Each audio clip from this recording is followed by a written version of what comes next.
Assalamu alaikum warahmatullahi wabarakatuh and good day to you all. Welcome students to my Camp Sokri Explain channel.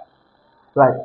இந்த video எதை பற்றிய video, அதாவது என்ன video என்றால், இதுக்கு முதல் நான் இந்த சேனல் ஒரு வீடியோ ஒன்று போட்டிருந்தேன். அதாவது smart enzyme mission active site paper series அப்படிதான், அதாவது smart enzyme active site paper series அப்படிதான் இதுல பூர்ணமான விளக்கம் வந்து தந்தது. அந்த விளக்கத்தை நீங்க பார்த்த போது இந்த பேப்பர் பற்றிய டீட்டெயில்ஸ் வரும். இது வந்து பேப்பர் 3 எக்ஸ்பிளனேஷன். இந்த பேப்பர் 3 உங்களுக்கு வேணும் என்றால், அதாவது இந்த ப்ரொஜெக்ட்ல சேர்ந்தா மட்டும்தான் உங்களுக்கு பேப்பர் 3 தேவைப்படும். டு ஜாயின்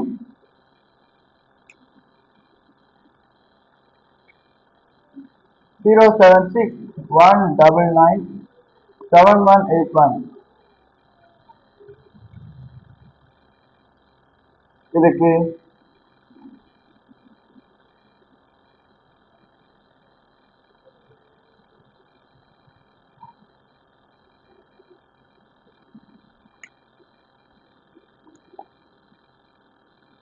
இவ்வாறு டைப் பண்ணி இந்த வாட்ஸ்அப் நம்பருக்கு நீங்க சென்ட் பண்றது மூலமா இந்த ப்ரொஜெக்ட் லைனுக்கு பேப்பரை பெற்றுக்கொள்ளலாம். ப்ரொஜெக்ட் லைன் ஆட்களுக்கு மட்டும் பேப்பர் வழங்கப்படும்.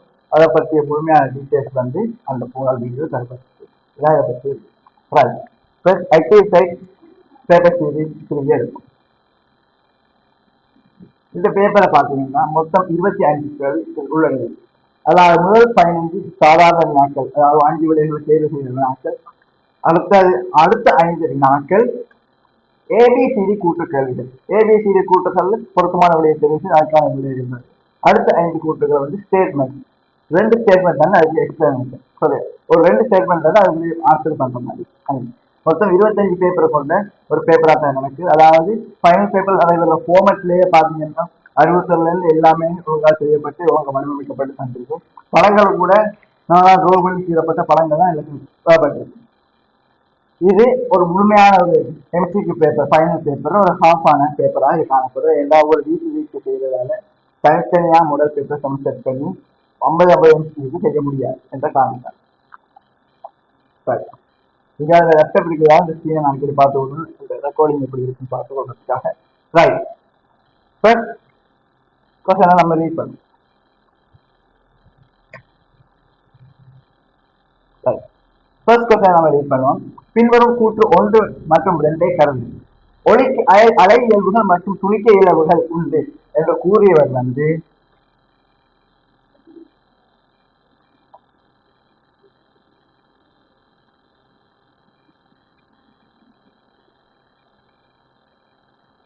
டி கோக்லி தான் இதை கூறியவர். இந்த டி கோக்லி வந்து இவர் முக்கியமா ஃபேமஸ் வந்து ஒளியின் அலைநீளத்துக்கான சமன்பாடு தான் இவரோட முக்கியமான விஷயம். h/m இந்த சமன்பாடு பெறப்படும். இந்த சமன்பாடு எவ்வாறு பெறப்படுதுன்னு பாத்தீங்கன்னா, ஐன்ஸ்டீன் சமன்பாடு உங்களுக்கு தெரியும், E=mc². இது வந்து ஆல்பர்ட் ஐன்ஸ்டீன் உருவாக்கப்பட்டது. அதே போல E=hf இது மேக்ஸ் பிளாங்கினால அறிமுகப்படுத்தப்பட்ட சமன்பாடு. இது ரெண்டுக்கும் தொடர்பு நம்ம பெறுவது மூலமா தான் இந்த டி புரோகி அலைநீளத்துக்கான சமன்பாடு பெறப்படும். இந்த சமன்பாடு முதலாவது துணிவர் வந்து டி புரோகி, அதுக்கான டி புரோகி சமன்பாடு சொல்லுது. சமன்பாடு துணிஞ்சு காட்டம் பாருங்க. E=hf F=c/λ சமன்பாடு உங்களுக்கு தெரியும். அதாவது C=f(λ) ஒரு சமன்பாடு படிச்சு. அந்த வகையில E=hc/λ, E=mc². ரெண்டையும் சமப்படுத்தினா hc/λ mc². இது வெட்டப்படும், இது வெட்டப்படும். அலைநீளத்தை பொதுவா இருக்கீங்கன்னா அலைநீளம் இங்க போக mc சர்க்கிள் வரும், h7mc வரும். அதான் mb கொடுக்கிறது. இப்படித்தான் இந்த சமன்பாடு துணிப்பட்டது. ஸோ கூற்று ஒன்றுக்கு முதலாவது கேள்வியில கூற்று ஒன்றுக்கு ஆன்சர் வந்து பிங்கோ. கூற்று ரெண்டு சொல்லியிருக்கு பாருங்க, அணுக்களால் கலப்படும் அல்லது உறிஞ்சப்படும் சக்தி சொத்தாக்கப்படுகின்றது. சக்தி சொத்தாக்க பத்தி குறிப்பிட்டது வந்து இந்த மேக்ஸ் பிளான், அதாவது சக்தி வந்து போட்டோன்ஸ் வழிவுல கடத்தப்படுறது என்ற கூறியவர்கள் தான் இந்த மேக்ஸ் பிளான். அதான் சமன்பாடை சொன்னது. ஆக இதுக்கான விட முதலாவது கேள்விக்கான விட ஒன்று.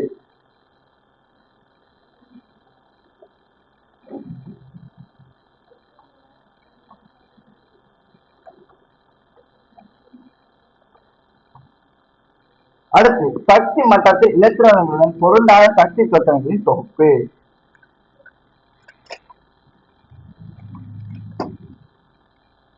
சக்தி சொட்டன் குவாண்டம் தொடர்பு சக்தி சொட்டன் எழுதுனா எப்படின்னு பாத்தீங்கன்னா அதுக்கு ஒரு ஓர்டர் இருக்கு. NLML MS இந்த ஓர்டர்ல தான் சக்தி சொட்டன் எழுது. அந்த ஓர்டர் உங்களுக்கு பேப்பர்ல பாத்தீங்கன்னா அதுல தந்திருக்கு, நினைக்கிறேன் இவ்வளவு தந்திருக்கு. சக்தி சொட்டல் தொகுப்புன்னு ஓர்டரும் தந்திருக்கு. ஸோ அது இந்த எல்லுண்டா மீனிங் வந்து பிரதான சக்தி மட்டம். எல்லுண்டா மீனிங் வந்து பிரதான சக்தி மட்டம். எல்லுண்டா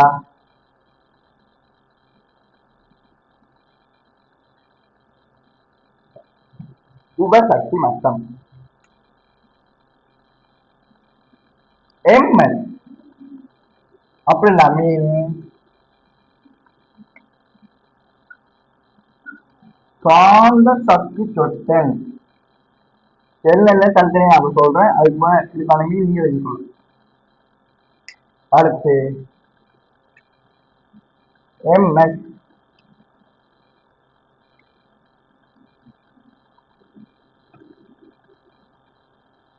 கரங்கள் சக்தி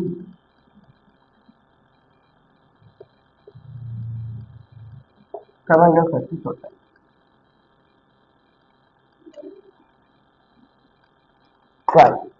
இது விளங்கித்தானே, அதாவது பிரதான சக்தி மட்டும் ஒரு சக்தி மட்டும் கால் சக்தி கரங்கள் சக்தி சொட்டை. அணுக்கள் அதாவது இலத்திரன்கள் வந்து ஒரு அணுவை சுற்றி இருக்கும் போது அது பிரதான சக்தி மட்டங்கள்ல ஓடல்ல இருக்கும். இந்த பிரதான சக்தி மட்டும் தான் நம்ம பீரியட்னு சொல்றது. அதாவது பீரியட்னு சொல்றது 1 2 3 இத KLM பேர்ல குறிப்பிடப்படுது. இதைத்தான் சொல்றது பிரதான சக்தி மட்டம். ஓகே, அடுத்தது உபசக்தி மட்டம். ஒவ்வொரு பிரதான சக்தி மட்டத்திலையும் அதுக்கு ஒரு குறித்த எண்ணிக்கையான உபசக்தி மட்டங்கள் காணப்படும். குறித்த எண்ணிக்கையான உபசக்தி மட்டங்கள் காணப்படும். பிரதான சக்தி சக்தி மட்டமும் உபசக்தி மட்டமும் எண்ணிக்கையில் சமனாக காணப்படும். முதலாவது சக்தி மட்டமா இருந்தா 1 காணப்படும், இரண்டாவது சக்தி மட்டமா இருந்தா 2 காணப்படும், மூன்றாவது 3 காணப்படும். பட் இந்த வகைகள் வந்து அதாவது SPD என்ற 2 வகைகள் காணப்படும். 3 வகைகள் DF இப்படி தொடர்ந்து போய்கொண்டிருக்கும். சிலபஸ் SPD வரைக்கும் நமக்கு தரப்பட்டிருக்கு.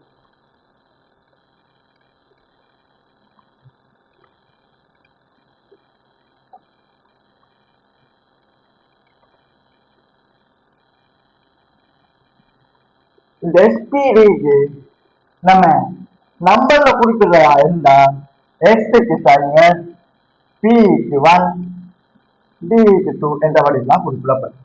ஓகே, முதலாவது சக்தி மட்டமா இருந்தா ஒரே ஒரு உபசக்தி மட்டும் தான் இருக்கும், S மட்டும் தான் இருக்கும். P பாத்தீங்கன்னா ரெண்டாவது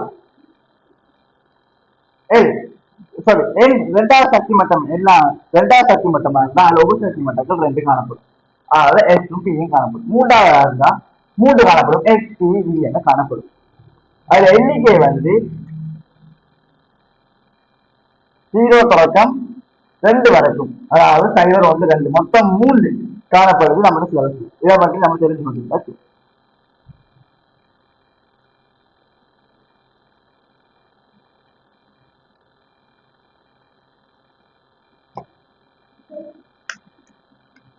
காந்த சக்தி சொட்டன் அப்படிதான் இப்ப நான் எக்ஸ்ன்னு குறிப்பிடப்பட்டது டைவர் என்ற பெருமான். அதாவது எஸ் எல் எஸ்க்கு 0. இந்த காந்த சக்தி தோட்டம் எவ்வாறு காணப்படும்னா -L தொடக்கம் +12L வரையான பெருமதி இதுக்கு பாருங்க 0 1 0, அதாவது மைனஸ் பிளஸ் பெருமானம் இல்ல ஒன்றுதான் காணப்படுது. அப்ப எஸ்க்கு ஒரே ஒரு ஒபிட்டல் காணப்படும், அது கோள வடிவமான ஒபிட்டலா காணப்படும். எஸ் ஒரே ஒரு ஒபிட்டல் தான் காணப்படும். அடுத்து பி, அதுக்கு நான் இலக்க எண்ணிக்கை சொன்ன 1 -L தொடக்கம் +L வரைக்கும் காணப்படும், அதாவது -1 0 +1.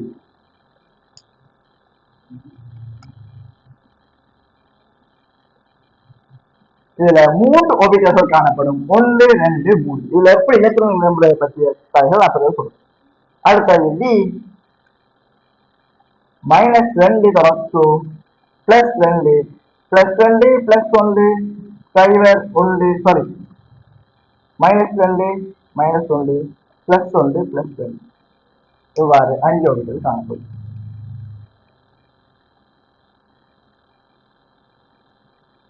இப்படி 5 ஒபிட்டல் காணப்படும். இதைத்தான் சொல்றது காந்த சக்தி சொட்டன். அதாவது இந்த காந்த சக்தி சொட்டன் என்னன்னா இலத்திரன்கள் மோலா சக்தி மட்டத்தில் இருந்தா இதுல 1 வரும். அது மோலா சக்தி மட்டத்துல எப்படியும் ஒரே ஒரு சக்தி பிரதான உபசக்தி மட்டம்லாம் காணப்படும். அப்ப அதுவும் சைவம். ஏன் இப்ப சைவம் எழுதுனா காரணம் பிரதான சக்தி உபசக்தி மட்டம் SPD ஒழுங்குல போகுது, அதுக்கு நம்ம இலக்கம் கொடுக்கிறது சைவம் 1 2 3. அப்ப சைவம். அடுத்தது ML காந்த சக்தி சொட்டன். இப்ப நான் பார்த்தது அதாவது இது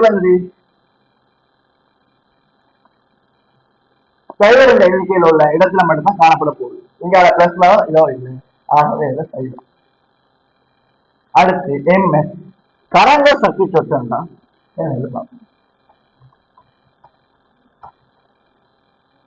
ஒரு ஒபிட்டல்ல எலக்ட்ரான்கள் நிரம்பும் போது நான் இதுல பி ஒபிட்டல் எடுக்கணும்.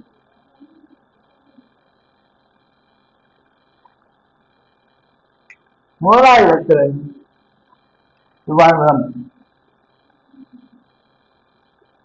இவ்வாறு நிரம்பி போயிட்டு திருப்பி நிரம்பப்படும் போது அது எதிர் திசையில் நிரம்பும். எப்பயுமே ஒரு இடத்துல ஒத்த இயக்கங்கள் பக்கத்து பக்கத்துல இருக்காது, ஆகவே எதிரெதிராத்தான் பக்கத்து பக்கத்துல இருக்க விரும்பும். அதனாலதான் எதிரெதி இயக்கங்கள்.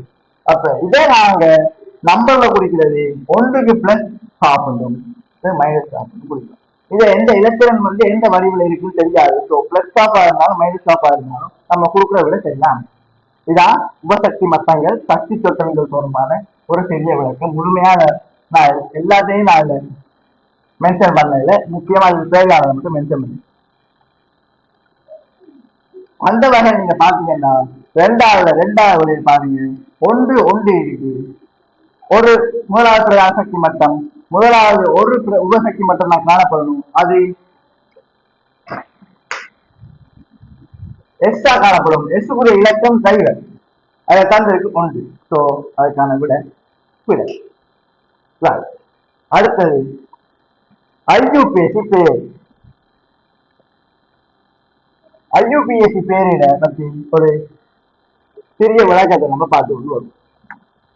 ஐயூபிஎஸ்சி எழுதும்போது நமக்கு முக்கியமா தெரிஞ்சுக்க வேண்டியது எது பிரதான சக்தி மட்டும், எது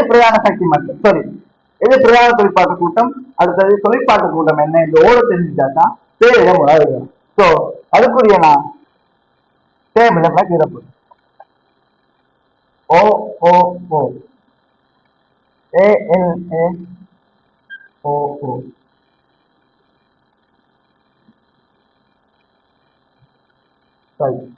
இதை முக்கியமானதை எழுதிட்டு அதுக்கப்புறம் கேட்போம். அதாவது oic acid OH oil chloride amide nitrile amino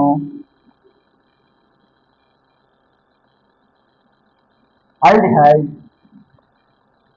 on.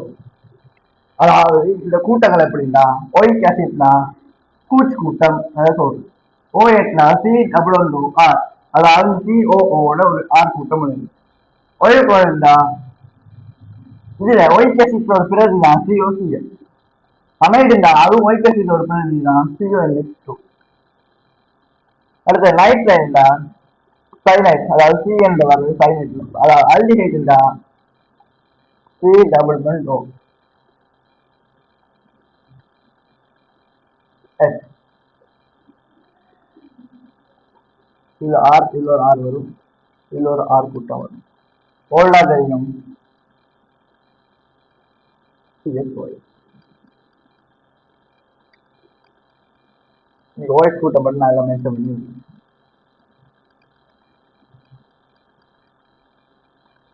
தெளிவா விளங்கன்னு நினைக்கிறேன்.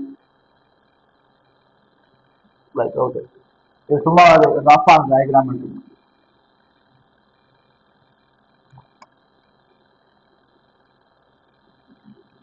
அடுத்து இதுக்கு அடுத்த வர போறது அமைன் NH2. கிளியராக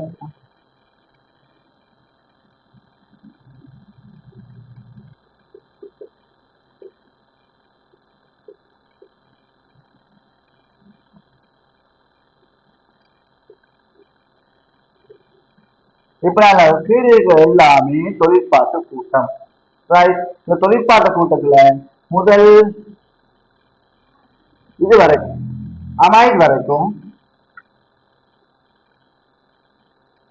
பிரதான தொழிற்பாட்டு கூட்டமா மாற்றதுதான் வரும், பிரதியீட்டு கூட்டமா வராது. அதாவது முதலாவது ஒரு கூட்டம் இருக்கு, அதுக்கு அடுத்த கூட்டமாக வராது. இது எவ்வளவுமே பிரதான தொழிற்பாட்டு கூட்டமா தான் வரும்.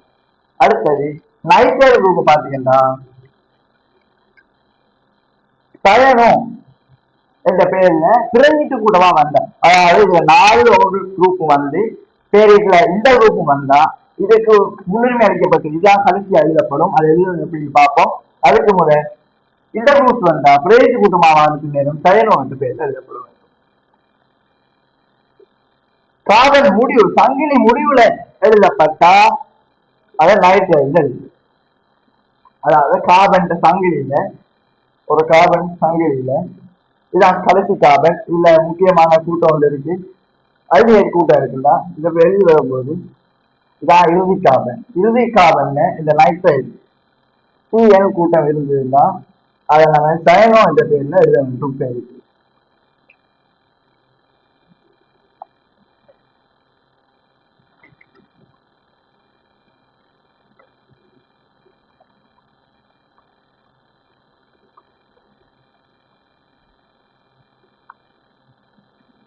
இதே போலதான் ஆல்டிஹைட் வந்து சொல்லிட்டு கொள்வாங்க தான் ஃபோமைல் என்ற பேர் எழுத வேண்டும்.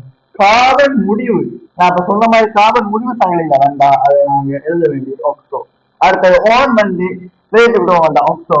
அடுத்து ஓல் வந்து பிரேட்டு விடுவோம் வேண்டாம் ஹைட்ரோக்சி.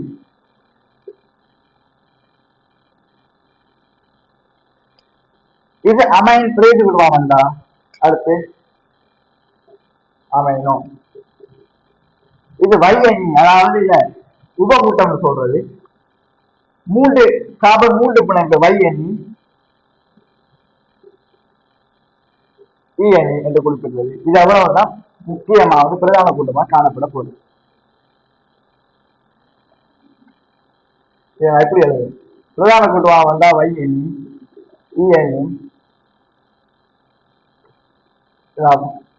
நார்மலா தான் எழுதுறேன். இதுக்குரிய இது வந்து நான் தேவைன்னா உங்களுக்கு டெலிகிராம் சேனல்ல போட்டுருக்கேன், எழுத கிளியர் அதுக்காக நினைக்கிறேன். இது பிரதீட்டு கூட்டமாக காணப்பட்டால் வைஎன் சிஎன் என்று எழுதப்பட வேண்டும். அடுத்து குளோரோ குளோரோ அயடோ நைட்ரோ என்று வரும். இது எல்லாமே பிரதீட்டு கூட்டமாக தான் இதுல வர்றது, பிரதான கூட்டமா வரப்படாது. இதான் இதுல பிரதீட்டு கூட்டங்களையும் பிரதீட்டு கூட்டங்களையும் தொழிற்பாட்டு கூட்டங்களையும் அடையாளம் கண்டதுக்கான ஒரு அட்டவணை இது இந்த ஓரல்ல போய்கொண்டு இருக்கும். இது விளங்கி கொண்டா சரி. இதுக்கு ஒரு டேபிள வந்து நான் தள்ளி போடுறேன், இதை வந்து பாடமாக்கி வைக்கிறதா வேணும், வேற வழி. சில பேர் இதை தொடர்ந்து செய்யும் போது வர முடியாது.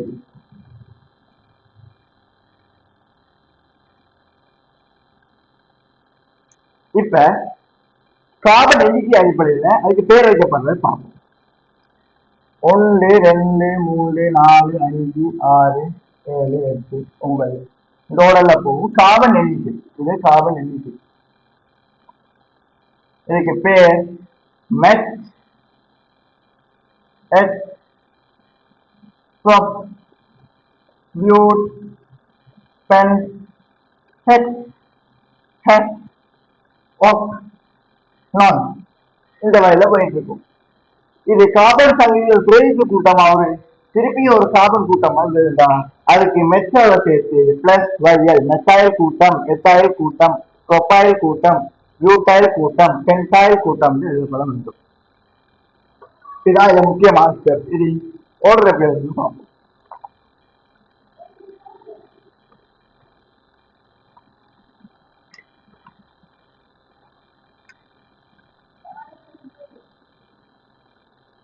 கார்பன்ல அதாவது பேரிடுற ஓட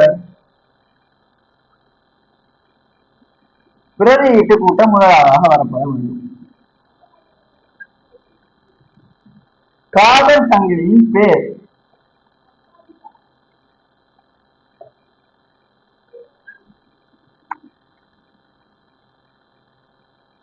துணை கூட்டம். நான் அப்போவே சொன்ன துணை கூட்டம் தான் வந்து இரட்டை பிறப்பு மும்பை பிறப்பு குறிப்பிடுறதா இந்த துணை கூட்டம். அது இரட்டை வரை முழுமை பெற்ற துணை கூட்டம் தான். அதாவது கார்பன் டூவா த்ரீயாண்டு பார்த்தோம். அடுத்து பிரதான தொழிற்பாட்டு கூட்டம். இவ்வளவுதான் பேரிடருக்கு முடியும். இதான் ஒழுங்கு. பிரதான தொழிற்பாட்டு கூட்டம் ஐந்து வேணும்னா அதை நம்ம கடைசியா எழுத வேண்டும். அதுக்கு பிரதேச கூட்டத்தை அஞ்சு அப்படி எழுத வேண்டும். இப்ப இதை எப்படி எழுதுன்னு சொல்லப்படும். பேரிடுல முதலாவது கார்பன் எண்ணிக்கையை அடையாளம் காணும். நீண்ட சங்கிலியை தெரிவு செய்யும். இவ பாருங்க 1 2 3 4 5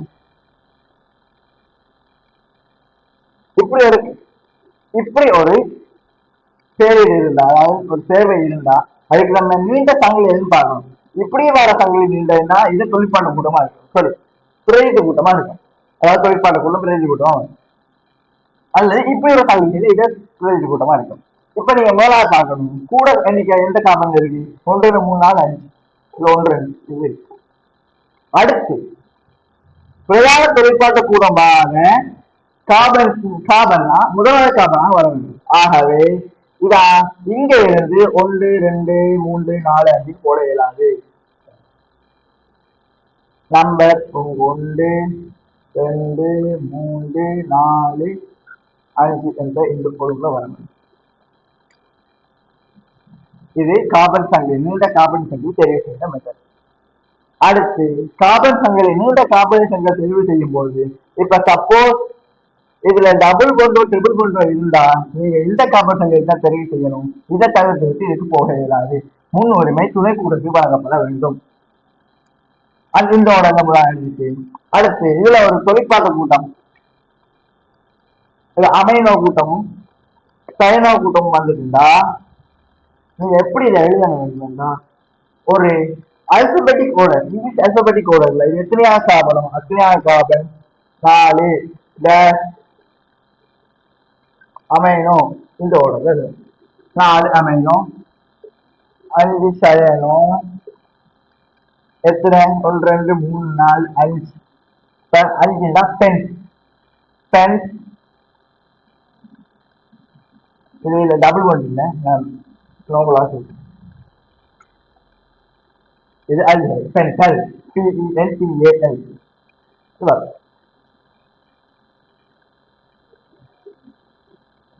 இப்படி இந்த பேர்ல இது முழுமையாக நான் எழுதல சும்மா இதாவது தங்கு எனக்கு எக்ஸாம்பிள்லாம் எழுத போனா டைம் போயிட்டு பண்ணிருக்கும். நம்ம இப்ப நேரடியா இந்த பேருக்கு வருவோம். இது பேரிடக்கூடிய தியரி சுருக்கமாக உங்களுக்கு பேரிடக்கூடிய தியரி கண்டுபிடிச்சு சம்டைம்ஸ் மிஸ் பண்ணிடுவோம். இப்ப பேப்பர்ல வந்த பேரிட அதுல பாத்தீங்கன்னா தெரியும் எழுதுவோம்.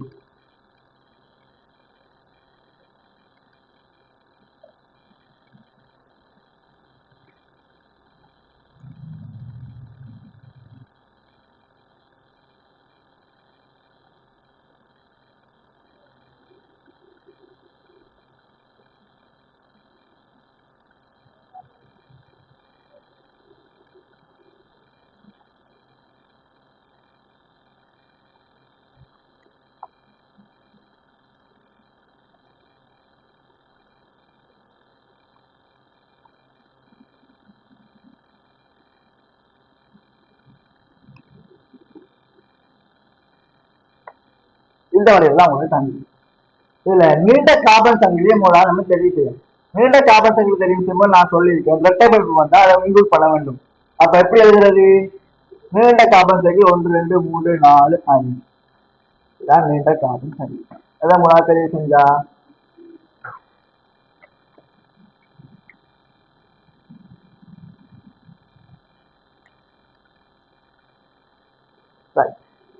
நீண்ட கார்பன் சங்கிலி தெரிவு செய்யும். இப்ப தொழிற்பாட்டு கூட்ட வரிசையில கூடின தொழிற்பாட்டு வலிமை கூடினது இந்த கூட்டம். அதோட வேற என்ன தொழிற்பாட்டு கூட்டம் இருக்கு? இந்த கூட்டம் இருக்கு. இதான் சரி. இதோட தொழிற்பாட்டு கூட்டம் இளங்கன்றது முடியும். இப்ப தொழிற்பாட்டு வலிமை கூடின தேர்வை எது? இந்த அமைடு. இதுக்கு பேர் அமைடு. இந்த பேரை பல வாங்கி வச்சிருக்க வேண்டும். அப்ப நீங்க பேப்பர் எடுத்து அதுல பாத்தீங்கன்னா அமைடு வாழ விட எத்தனை இருக்குன்னு பாருங்க. அமைடு வாழ விட ஒரு ரெண்டு ஆன்சர் ஆகி கடைசி 3 விட தட்டி விட வேண்டியது.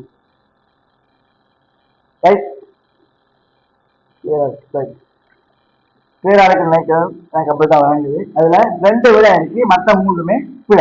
அப்ப மிச்ச 3 நாளைக்கு தட்டி விட வேண்டிய. முதலாவது 2வதுல எது ஆன்சர் பாத்தீங்கன்னா நான் சொன்ன அல்பபெட்டிக் ஓர்டர் எழுதப்பட வேண்டும். முதலாவது பாருங்க, இக்கு பிறகு எஃப் வந்து அல்பபெட்டிக் ஓர்டர் இல்லை, எஃப்க்கு பிறகு பி மட்டும்தான் அல்பபெட்டிக் ஓர்டர். மற்ற கூட்டம் நீங்க எது கூட்டம் நீங்க பார்க்கவே தேவையில்லை, ஒரே வெளியே போட்டு வேண்டிய. இதுதான் இதோடைய மெத்தட். ரைட்.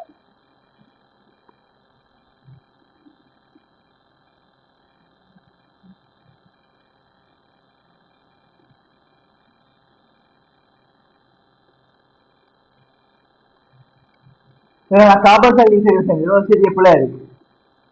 காரணம் வந்து கார்பன் வந்து இங்க இருக்கு. ஆக இங்க இருந்து தான் ஸ்டார்ட் பண்ணணும். இங்க இருந்து ஸ்டார்ட் பண்ணி இங்க கொண்டு போய் முடிக்கலாது, டபுள் பண்ட் விடப்படும். இங்க ஸ்டார்ட் பண்ணி இங்கேயும் முடிக்கலாது, டபுள் பண்ட் விடப்படும். அப்ப இங்க ஸ்டார்ட் பண்ணி இங்க தான் முடிக்கணும். அதை நான் மென்ஷன் பண்ண மாட்டேன், நானும் கேலஸ் மிஸ்டேக்கா போயிடுச்சு. அப்ப இங்க பாருங்க 1 2 3 விடைய பார்க்க தான் வாங்குது. இதுல ப்ரொஃபைல் கூட்டம் ஒன்று இருக்கு. நான் சொன்னேன் 3 கார்பன் வந்தா ப்ரோப் அதோட YL சேர்த்து எழுதப்பட வேண்டும். அப்ப ப்ரொஃபைல் கூட்டம், அதான் ப்ரொஃபைல் கூட்டம் மாசல் இருக்கு. பட் நீங்க எதைத்தான் பிழையாக நீங்க செஞ்சிருந்தாலும் இந்த பிரயாண தொழிற்பாட்டு கூட்டத்தை என்ன கண்டு அதுல பார்த்து விடையை தட்டி கிடைச்சிச்சு. மூணாவது பாத்தீங்கன்னா அல்பபெட்டிக் ஓடவே பிழையா இருக்கு, விட வராது, 2வது விடையை போட்டு போயிடலாம். இதான் டைம் சேவர் method. Next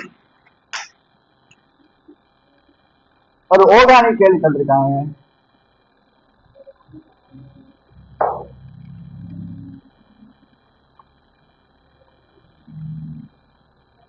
CH2 CH CO, அதான் CO வந்துருக்கு. CH2OH இதற்கு LiAlH4 H2O உலர் ஈதர் கட்டாயம் போடப்பட வேண்டும். இல்லாட்டி விடப்பட மாற்று நீங்க எஸ்எல் செய்யும் போது உலர் ஈதர் கட்டாயம் இன்க்ளூட் பண்ணிக்க வேண்டும். LiAlH4 வந்து சிறந்த தாழ்வு. அப்ப இது என்ன செய்ய போகுது? CHOH தான் தாழ்த்தும். பட் நான் இதுல தந்திருக்கிறது H2O இல்ல D2O. H2O வந்தா CHOH என்ற விட இதுல வரப்போகுது. CHOH என்ற விட வரும். ஆனா இதுல முக்கியமான விஷயம் என்னன்னா LiAlH4 வேலை இந்த கார்பனை இருக்குதாங்க, கார்பனை எச்சோட சேர்த்து தாழ்த்துறது மட்டும்தான் இருக்கிறது. H2O வேலைனா இந்த ஓட சேர்த்து இந்த HL இப்ப D2O மாறிக்கு. நியூட்ரியன் தான் தெரியும் உங்களுக்கு, சமதானி கார்பன்ல ஹைட்ரஜன்ல 1 1 1 2 1 3 இந்த இதைத்தான் சொல்றது டியூட்டீரியம். இது குறிக்கப்படும். அப்ப இது ஹைட்ரஜன் சமதானி ஒன்று. அப்ப இது டியா வர்றதால இந்த எச்சுக்கு பதிலாக நம்ம காத்த வர போறது டி. இத முக்கியமா கவனிக்க போறது இப்போ இது எச்ச சேர்க்குது D2O இந்த சேர்க்கு. இது ஒரு புதுவிதமான கேள்விதான் கேள்வி. பட் D2 சமதான பெரும்பாலும் பாடகான இந்த ஒரு கேள்வியும் போட்டுருக்கு. எல்லாருக்கும் தெளிவு இருக்குன்னு நினைக்கிறேன். கால் தற்காலிக பத்தி சம்பந்தமான நோட்ஸ் நான் சொல்லி கொண்டு போனா இதுக்கு பொறுமையான சொல்லி போல நேரம் போயிருந்ததுக்காக அடுத்த என்ன போறேன்.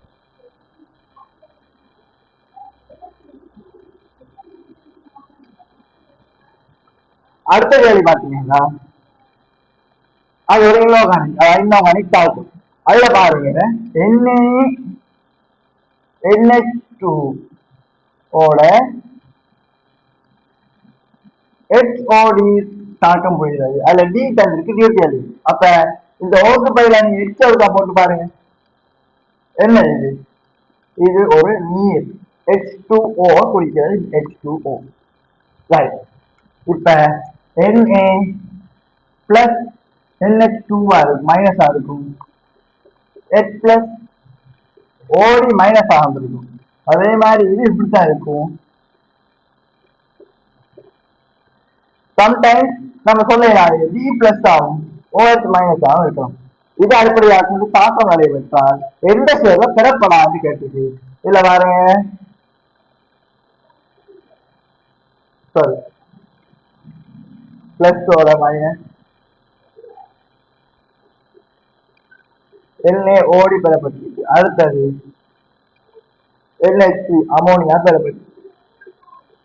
இந்த தாக்கத்துல பாருங்க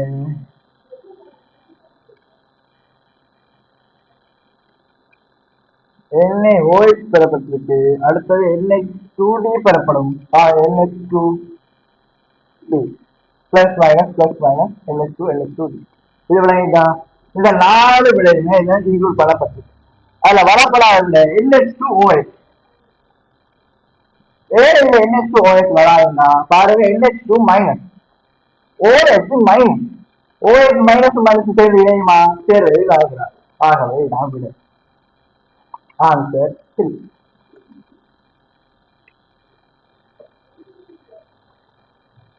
இந்த கேள்வி முடிஞ்சு. அடுத்து எக்ஸ் எனும் அறியப்படாத மூலக்கூட்டத்தினுடைய மூலகத்தின் 8 கிராம் ஆனது வழியில் எரிக்கப்படும் போது அது முற்றிலும் அதன் ஒக்சைட்டான XO3 ஆக மாறுகிறது. முழுமையாக மாறுகிறது. அதுல எல்லைப்படுத்தும் தாக்கி இருந்து மிச்சமெல்லாம் இருக்காது. தாக்கம் நடைபெற்றா முழுமையாக வந்து முடியும். இறுதி திணிவி 27 எக்ஸின் மூலர் திண்மம் காண முதலாவது எக்ஸ் பிளஸ் எக்ஸ் சொல்லி திருவிழா தந்திருக்கு. நான் சொல்லிட்டு போடுறேன்.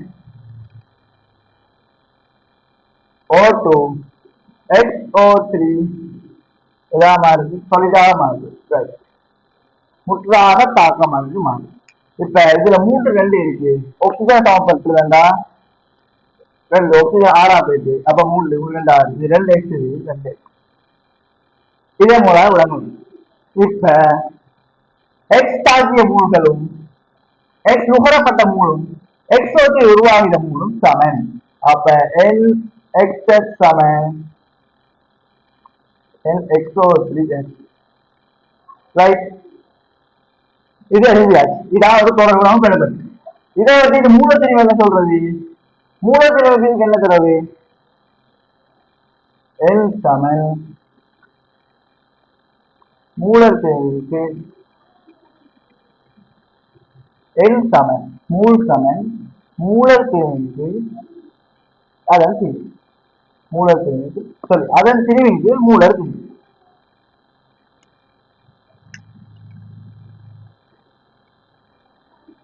தனித்தனியாக NXO3 L சமன் திணிவின் கீழ் மூலர் திணிவு. இதுக்கு N சமன் திணிவின் கீழ் மூலர் திணிவு. இந்த திணிவை தந்திரிக்க எத்தனை கிராம் 8 கிராம். இதுல தந்திருக்கு 27.2 கிராம் தரப்படும். அப்ப இந்த 3க்கு பதிலாக நம்ம M கீழ் M பிளஸ் எழுத போற எக்ஸுக்கு 8 கிராம் எக்ஸ் கிராம் தெரியாததால M ஒரு சமன்பாடு போடும். இது 27.2 கிராம். இதுல மூணு திணிவு M ஓட ஆக்சிஜன் 3 இருக்கு. அப்ப ஒரு எக்ஸ் இருக்கு எக்ஸோட 3 ஆக்சிஜன் இருக்கு. 3 இருந்தா மூலக்கூட்டுக்கு மட்டும் தான் திரும்பி பார்க்கணும். அப்ப M பிளஸ் O3 வந்து ஓக்கு 16 தந்துருக்கு அதுல பேக்கெட்டுக்குள்ள. அப்ப 48 பிளஸ் 48 இதான் நம்ம எழுதப்படும் தொடர்பு. இதுல இருந்து எம் கண்டிங்கா m plus 48 சமன் 3.4m என்ற முடிவு வரும். இதுல இருந்து 48 சமன் 48 சமன் 2.4m m சமன் 20 கிராம் மோல் மைனஸ் 1 சரிங்க. இப்போ என்ன செய்யுங்க, சாப்பிட்டு சமப்படுத்தி எழுதணும். எக்ஸ்ல இருந்து O2 தாக்கி X03 இருந்தா இதை சமப்படுத்துறது ஈஸியான மெத்தட், வேற மெத்தட் போக தேவையில்ல. 3க்கு 2 இதை சமப்படுத்துறது பொதுவான 4. அப்ப இது 6 ஆக்குது, 6 ஆக்குனா இது 2 இங்க 1 தான் இருக்கு. அப்ப இங்க X2 தான், இங்க 2 வேலை முடிஞ்சு.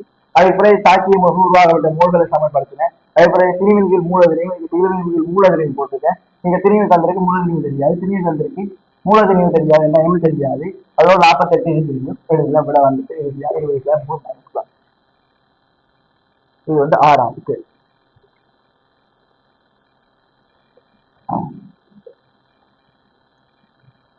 அடுத்தது ஆர்கானிக் கேள்வி தந்திருக்கு பாருங்க. ஜிங்கி பெரோன் வெனிலின் ஆகிய ரெண்டையும் வைத்துக் கொண்டு அத்தியாவசிய விதைகளை விட்டு அத்தியாவசிய எண்ணெய் கூறுகள். இது வந்து இண்டஸ்ட்ரியல உங்களுக்கு வரும். இண்டஸ்ட்ரியல் பாடத்துல உங்களுக்கு இதை பத்தி இருக்கு. இது நோமலா கேள்வியாக நுழைவுக்காக சொல்லிட்டாங்க. இரு கூறுகளை ஒன்றிலிருந்து ஒன்று பெற வேறுபடுத்தி இனங்கான பின்வருவதற்கு எதனை பயன்படுத்தலாம். சிங்கி பரோன்லையும் வெனிலையும் எது எது பொதுவா இருக்குன்னு போல பாருங்க. OCH3ங்கிறதுக்கு பொதுவா இருக்கு. ரைட், அதை வச்சுக்கணும். அதாவது C11O H3 இருக்க போகுது. அப்படி இதுக்கு ரெண்டுக்கும் பொதுவா இருக்கு. அடுத்து OH கூட்டம் இருக்கு, இதுல ஒரு OH கூட்டம் இருக்கு. CHO ஆல்டிஹைட் வந்து எதுல இருக்கு, பென்சீனோட இருக்கு. இங்க வந்து ஒரு பெரிய கூட்டம் வந்து இருக்கு. பிராடியன் சோதனை பாருங்க. பிராடியன் சோதனை வந்து எது எதுக்கு சாத்தியமாகும்.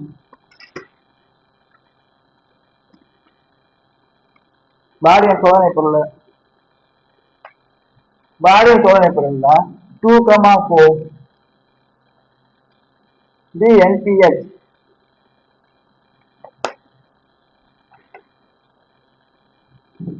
பாடியன் சோதனை பொருள் தான் 2,4 DNPH 2,4 டைநைட்ரைல் பீனோல் ஹைட்ரஜன். அதாவது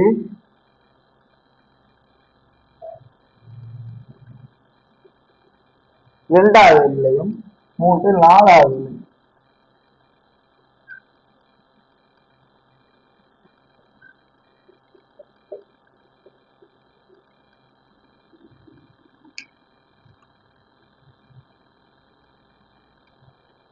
ஏதான் சொல்றது டைநைட்ரோபீனோல் ஹைட்ரஜன். இது வந்து சாக்குனா ஆல்டிஹைடும் கீட்டோனும் செம்மஞ்சள் நிறத்துல ஒரு வீழ்வடிவை தரும். ஆனால இதுல பாருங்க ரெண்டுலையும் செம்மஞ்சள் நிற வீழ்வடி வரதுக்கான வாய்ப்பு இருக்கு. ரெண்டு ஜிங்கி விரோன்ல வணிக. அப்ப பிராடியன் சோதனை பயன்படுத்தி நம்ம கண்ணால ஐடென்டிஃபை பண்ண முடியாது. இது ஒரு சேர்வு, இது மற்ற சேர்வு. அடுத்து BR2 திரவம். BR2 திரவம் வந்து சாதாரண பீனோல்ல முப்பிரவீத நிகழ்த்தும். 3 தாழ்ந்த பிரதியீடு நிகழ்த்தும். இது பிரதியீடு நிகழ்ந்த சேர்வை என்கிறதுனால இது ஒரு இடத்துல பிரதியீடு நிகழ்த்தும். ஆகவே BR2 நிறம் நீக்கப்படும். ரெண்டும் பீனோல் தான், பென்சீன் தான். 2 பென்சீன்லையும் இடம் இருக்கிறதால 2 பிரதியீடு நிகழும். ஆகவே அதையும் ஐடென்டிஃபை பண்ண முடியாது. அடுத்து NA, அதுக்கு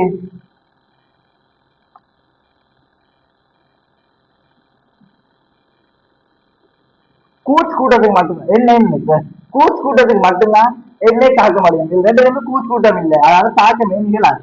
தாக்கம் நிகழாதுன்னு நம்ம ஐடென்டிஃபை பண்றது இனங்காண முடியாது. அடுத்து ஐதான எண்ணெய், அதுவும் சேம் கன்செப்ட் தான். அடுத்து தொழில் சோதனையில 2 விஷயம் இருக்கு. அல்டிஹைடா இருந்தா 80% வெள்ளி ஆடி பெறப்படும். பட் அமீன் ஐதரசனா இருந்தால்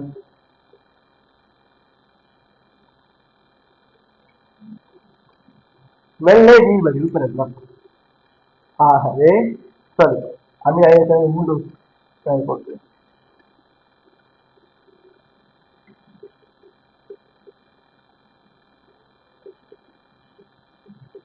சரி, அமில ஹைட்ரஜன் முடிவுல ஹைட்ரஜன் வார ஹைட்ரஜன் அமில ஹைட்ரஜன் அது இதுல பாத்தீங்கன்னா அல்டிஹைட் கூட்டம் வந்து ஜிகிபரோன்ல இல்ல, பட் நடுவில் அல்டிஹைட் கூட்டம் ஒன்று இருக்கு. அப்ப அது எக்ஸ் பத்து என்னவா வரும், ஏஜியா வரும். வெள்ளி ஆடி பெறப்படப்படும், அதுல வெள்ளி இல்லை, ஆகவே ஆன்சர் வெள்ளி.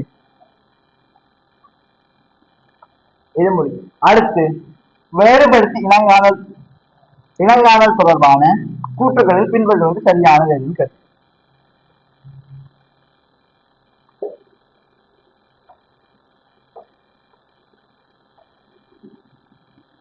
Na2O2 மற்றும் Na2 வேறுபடுத்தி இனங்காண நீர் செலுத்த வேறுபடுத்த முடியும். இப்ப இனங்காணல முதல் தெரிந்து கொள்ள வேண்டும். கண்ணால் நம்ம அதாவது பிசிக்கலாகவே நம்ம பார்த்து ஐடென்டிஃபை பண்ணக்கூடிய இனங்காணல். அதுல இருக்கிற கெமிக்கல் அதாவது ரசாயன இயல்புகளை வச்சு நம்ம அதை இனங்காண முடியாது. நம்மளுக்கு கண்ணால் புலப்படுற மாதிரி செய்ய முடியும். அப்ப இதுல முதலாவது சார்ஜுக்கு Na2க்கு நீர் சேர்த்து பதில். அப்ப Na2O2க்கு நீர் சேர்த்தால் NaOH plus H2O பெறப்படும்.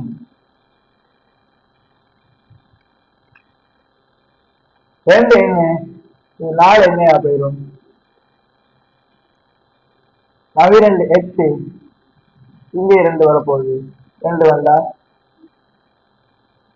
2 4 இதுல 4 ஹைட்ரஜன் போயிட்டு சொல்லு.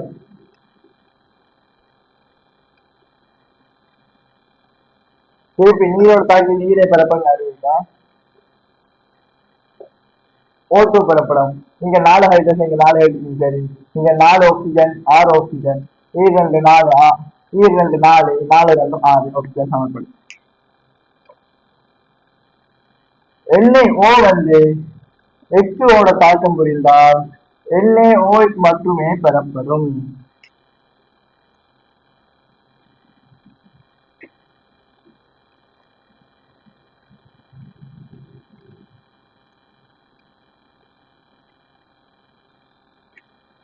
NaO2 sorry Na2O Na2O2 Na2O பெறப்பட்டா Na2O 2 oxygen வரும். NaOH மட்டும் பெறப்படும்.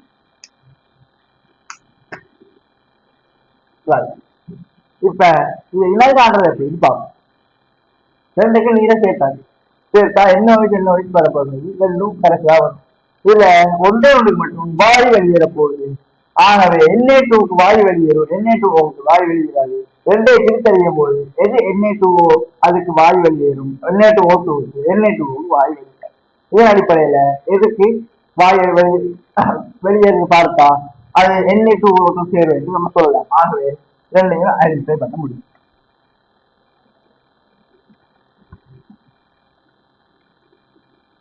அடுத்து LiNO3 MgNO3 இது வந்து வெப்ப பிரிகை, வெப்ப பிரிகையில LiNO3 LiO2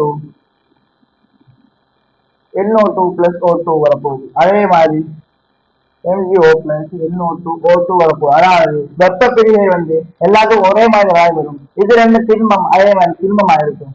வாயு ரெண்டுக்கு ஒரே வாயு வெளியிடுறதால இதையும் யூஸ் பண்ணி வேறுபடுத்தி நம்ம இனம் காண முடியாது.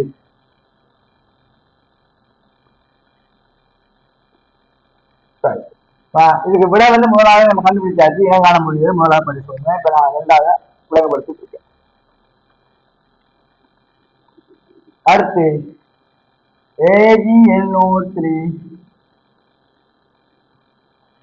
PbNO3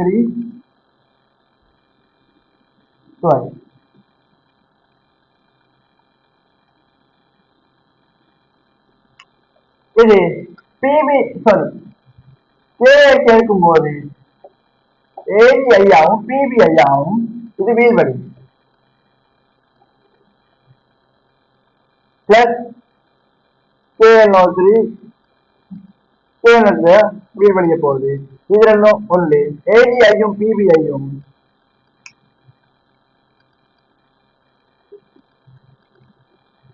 எல்லோ கலர் மஞ்சள் கலர்ன்றதால இது ரெண்டையும் யூஸ் பண்ணி நாங்க வேறுபடுத்தி நாங்க முடியாது.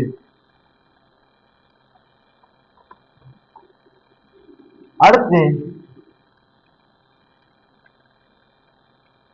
Al3 பிளஸ் Zn2 பிளஸ் மிகை NH3.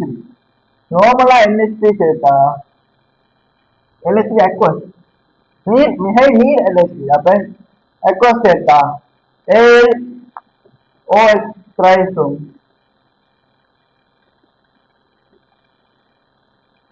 ZnOH thriceum பெறப்படும். ரெண்டுமே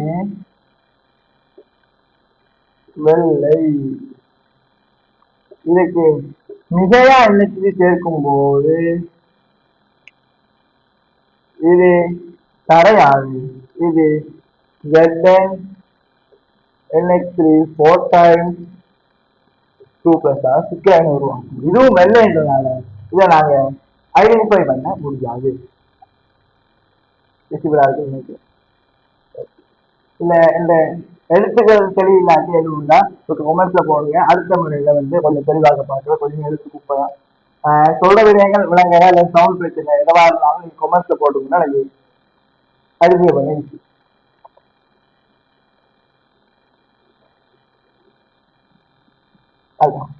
அடுத்து Na2SO3 Na2SO4 ஆகிய இரு கரைசலை பயன்படுத்தி BaOH கரைசலை பயன்படுத்தி முடியும். BaOH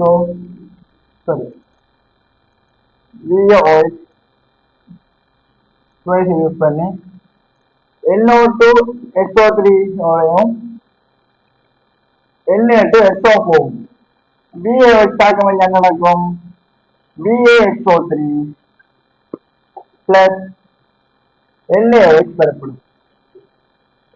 இதோட பார்க்கலாம் BaSO4 பிளஸ் NaOH பெறப்படும்.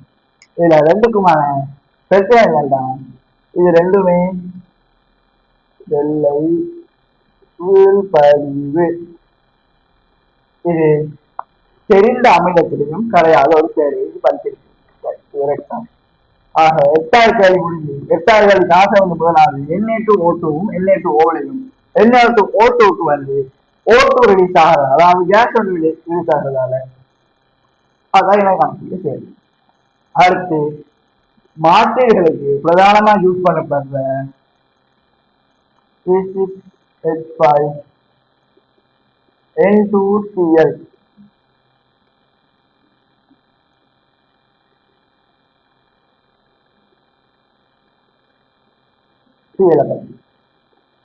பென்சீன் டயசோனியம் பென்சீன் ஈரோசோனியம் குளோரைடை பற்றிய ஒரு கேள்விதான் இருக்காங்க.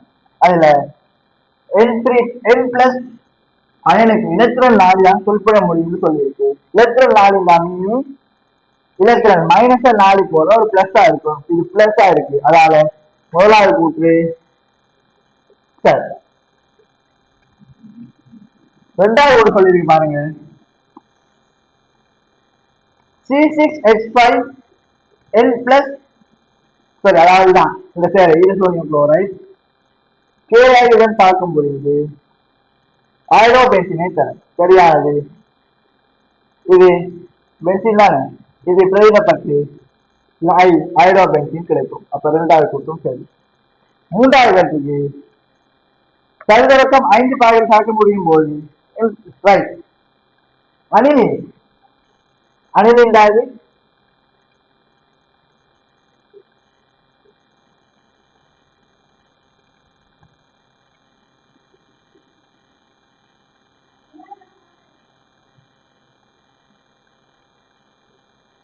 இதுக்கு தாக்கத்தை பார்த்தீங்கன்னா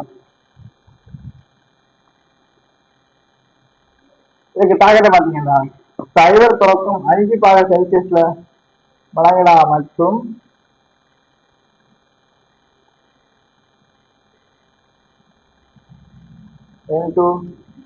Cl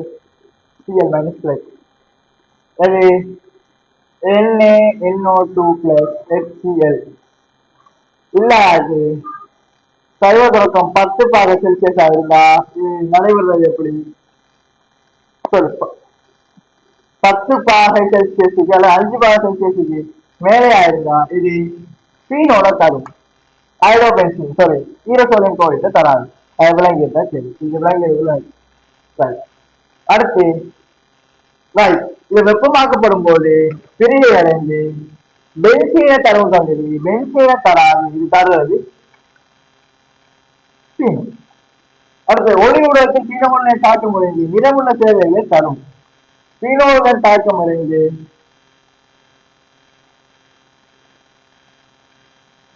இப்படி ஒரு சேவையை தரும்.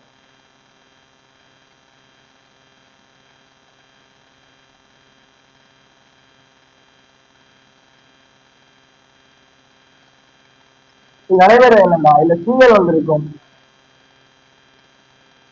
பிளஸ்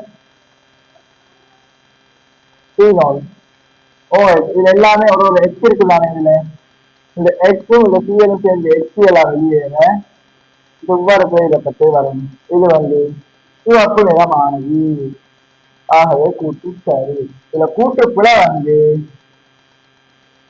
4வது கூற்று C6H5 N2Cl, அதாவது ஈரப்பதம் குளோரைட்டை நீர்க்கரசலை வெப்பப்படுத்தும் போது பிரிகையின் பென்சீனை கொடுக்காது, மாறாக சீனோவை கொடுக்கும். அடுத்து 10வது அமில ஊடகத்தில் I-H2O2 உடன் பின்வருமாறு தாக்கம் அறியும்.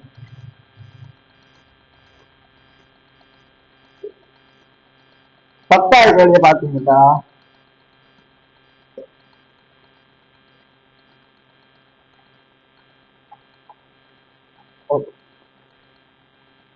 சமன்பாடு தந்திருக்கு பாருங்க. H2O2 plus H plus இது கால்குலேஷன் சமப்படுத்த வேண்டிய சமன்பாடு சமப்படுத்தி தந்திருக்கு. இதான் இதை சமன்பாடு. இதை கேட்டிருக்கு தாக்க விகிதத்தில் சமமாக அமையும். தாக்க விகிதம் என்ன?